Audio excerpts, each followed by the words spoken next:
Alright guys, what's going on? It's the end of a real long Sunday. So Ken came over about 8 o'clock this morning, and we had a good start yesterday. Had the crank all prepped. Got our cam all deburred there. It's all slopped up now.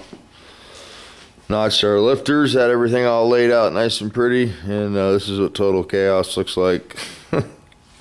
Things don't always go like you plan.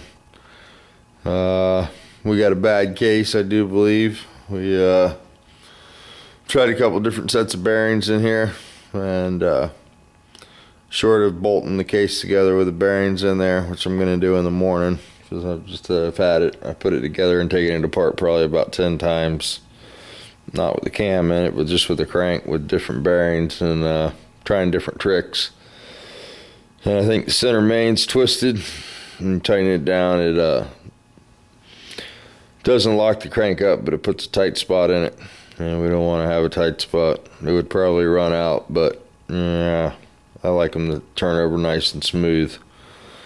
So these are 20 thousandths bearings, so the case has been bored 20. I didn't think it'd been bored, but maybe it has. You usually just take the case down when you get the bearings. That's what I did with this one. So I'll take it by scooters, and we'll run the line bore through it. We can cut it 40 or 50. I can't remember which the next cut is. We'll cut it and see if it straightens up. If it's torqued down and the line bore goes through it and it cuts it clean, it should be fine. And if not, I found another case. I dug this one up here. I've got a standard thrust. It's standard.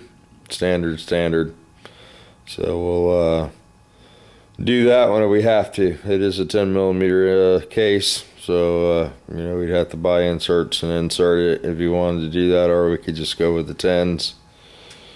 However, you know, at this point, we just want to make it a running motor. So I don't like to use the big studs, but if we have to, we will. And this is why I don't like to use cases right here, guys, because this is where you find out if they're good or not on assembly day. So come to find out, this isn't the original assembly. This crank and rods and the flywheel are out of the car, and this case was bought on line. Bought this down south. Not that that matters, but I got to looking at the case, and it's we were talking about this the other day when we were looking at Musty's tranny with him. This is a 211 part number, 211101, which designates bus. It's an AS41 in small print, also very early.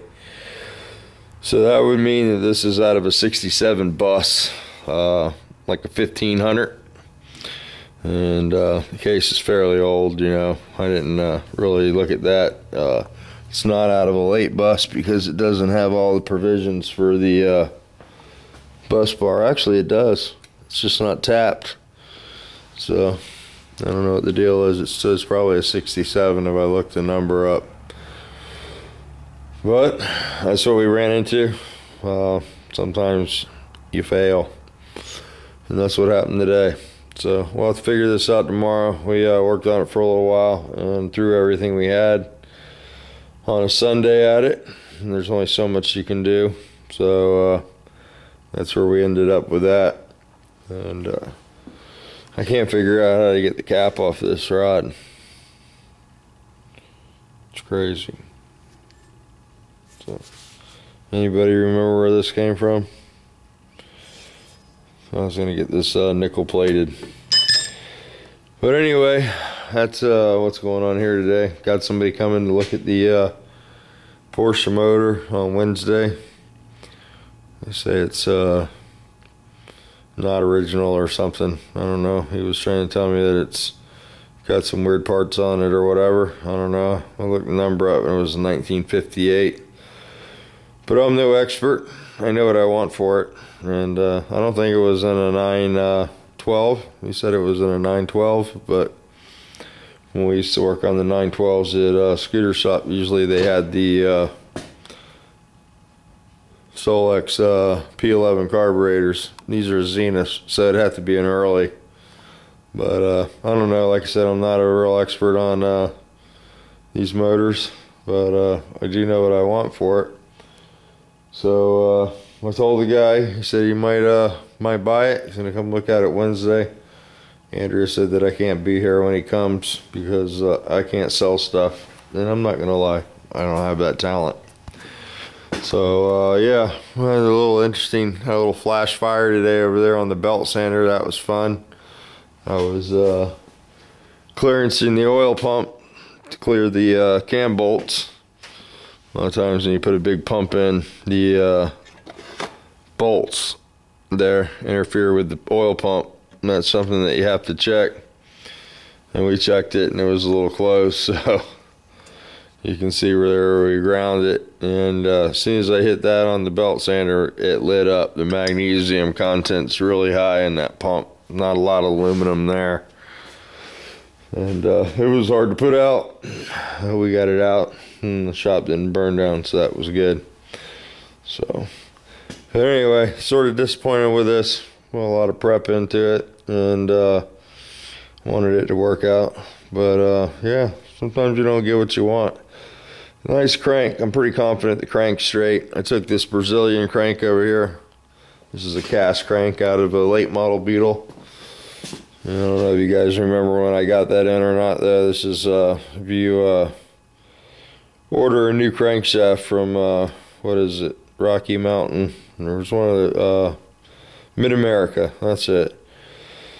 This is what the guy uses over in Daytona. He built this motor and it made it here right to 92 and 1792. I had to go through it. The cylinder head fell off the motor, and then I got in there and it had this cast crank and some cast rods.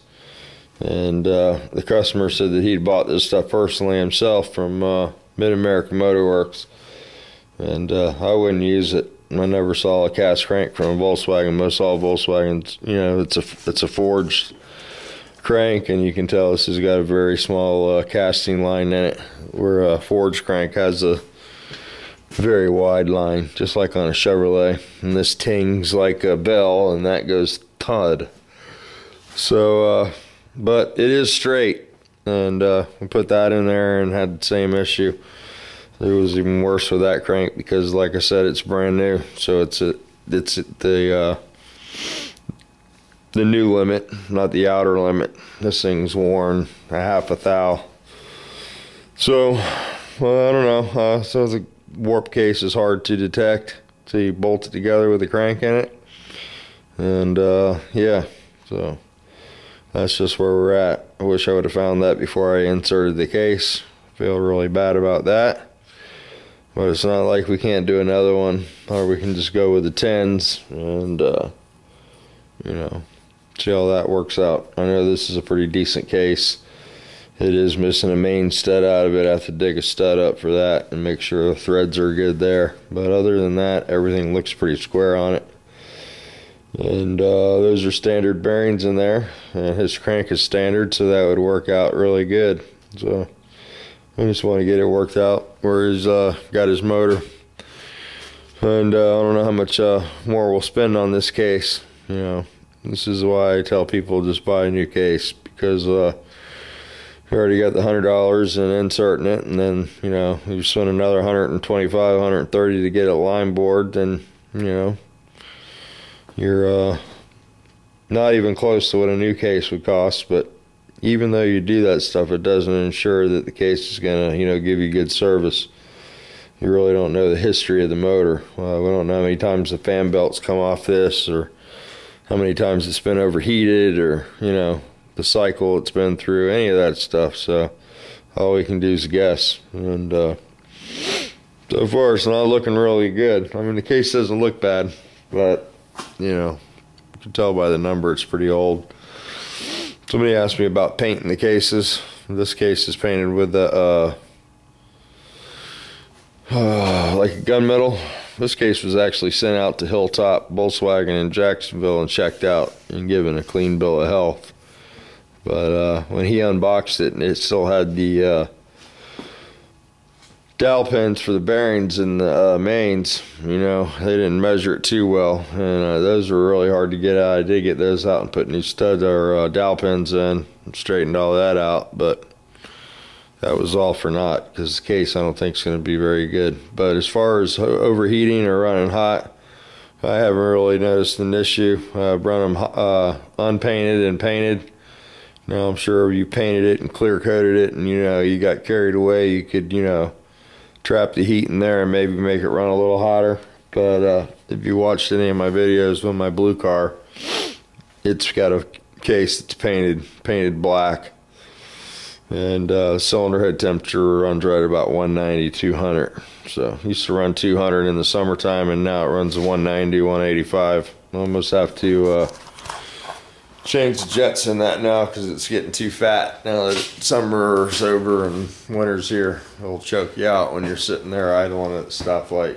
Might just need an idle jet change. But anyway, I haven't noticed a problem with it. I know a lot of people don't like to paint the case. They have the mindset that it traps the heat, doesn't let the pores in the aluminum release the heat, but a lot of motorcycle cases are painted. A lot of jet skis are painted. A lot of that stuff's water cooled now, but even in the old days, they used to paint a lot of that stuff. And I don't think there's an issue with it personally, but it's personal preference. I wouldn't want to argue with anybody over it. But as far as the gauges have showed us in the car, I tried to put gauges on that car so it'd be a good reference. I put a cylinder head temperature gauge, the oil temperature gauge, and the oil pressure gauge, and then we have the dipstick too. And so I think I got every gauge you can put on there, and I haven't really noticed any ill effects from the painted case, so that's a good thing. But anyway, I think we're gonna call it a night. Start over tomorrow. Got the Swedes coming in. They're gonna be here about noontime, and I gotta go to the city, do a few things there. It's pretty cold here for painting, but they don't know about that. They can either paint rain, shine, cold, snow. It doesn't matter. They need their cars, so we gotta go over there and check that out, and then we'll come back over here by noontime and hang out with the Swedes. So Mats is here from Sweden. Him and his brother are going to come over and hang out. And I don't know, they want to take the car out and race it. I don't know if we'll do that this weekend or do that another time. We'll see how that goes, what they want to do. But it's pretty crazy here right now. I got a lot of stuff going on. This motor being a snag's no good. I didn't get any front end parts from my Expedition, so that's no good. So that's out there now piling up, and yeah, so it's crazy time. So anybody needs a job, give me a call. But yeah, and I gotta clean the yard up tomorrow a little bit. It's getting crazy. Got a new weed eater, another one. I got a manual one though. I'll show you that one. I prefer those over the gas models because I don't have any luck, Either the motor doesn't run good or the weeds plug the head up and it burns the clutch up, and that's what happened to my new one. The weeds kept getting stuck down in the head of the weed eater. Every time I'd get in tall grass, it'd suck it in the bearing there and seize the little rope dealy up, Mostly said it was because I took the guard off, and I actually looked at it and the guard's still on it. So I don't know what the deal is. Just lucky that way with gas, lawn equipment, and wood tools. I'm not good with that kind. But anyway, that's what's happening here. Still got a bunch of cats. Anybody needs a cat? Still got this Volkswagen in here, as John Mark calls it, the virus.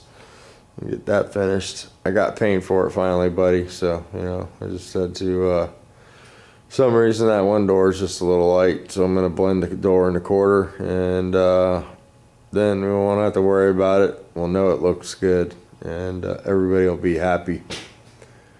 Well, I don't know if everybody can be happy on that job. As happy as everybody can possibly be, but let's just put it that way. But anyway, I'm going to end the vlog, because I guess that's what this is, vlog, update, whatever.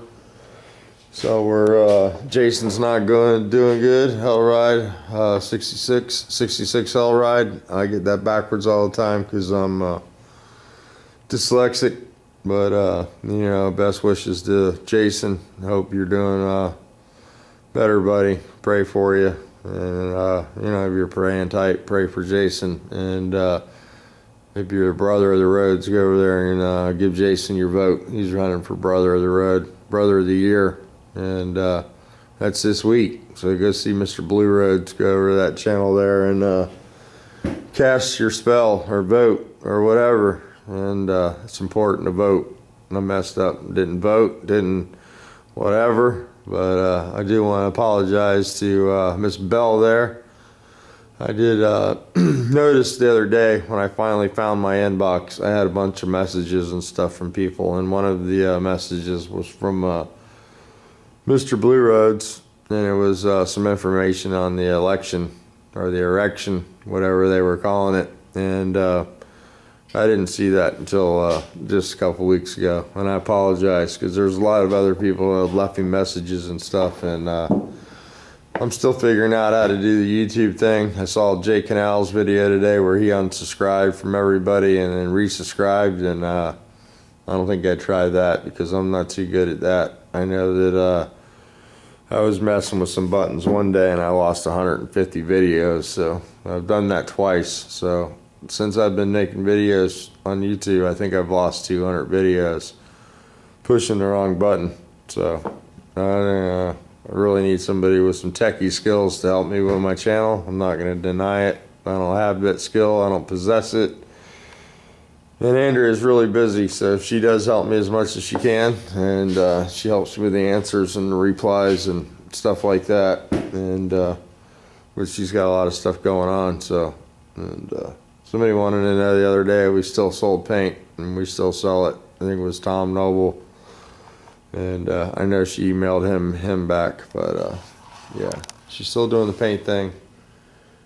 Just doing other stuff too. You got to do everything nowadays just to make ends meet, because the paint business isn't what it used to be, for sure. And yeah, so before my accident, I used to use enough stuff to support the business myself, but I'm not busy anymore, so I don't use a lot of product. I used to have 2 trucks that ran every day, so not anymore though. So that's a long time ago. But anyway, now we're working on old crusty Volkswagen motors. So we'll get back on this tomorrow. I apologize again to Ken. And I think he understands. He's a pretty cool dude. And yeah, we will get it worked out. So that's where we're at. That's what we're doing. And yeah, until the next time, you guys have a great night. Thanks for stopping by. Thanks for subbing. Thanks for the comments. And yeah.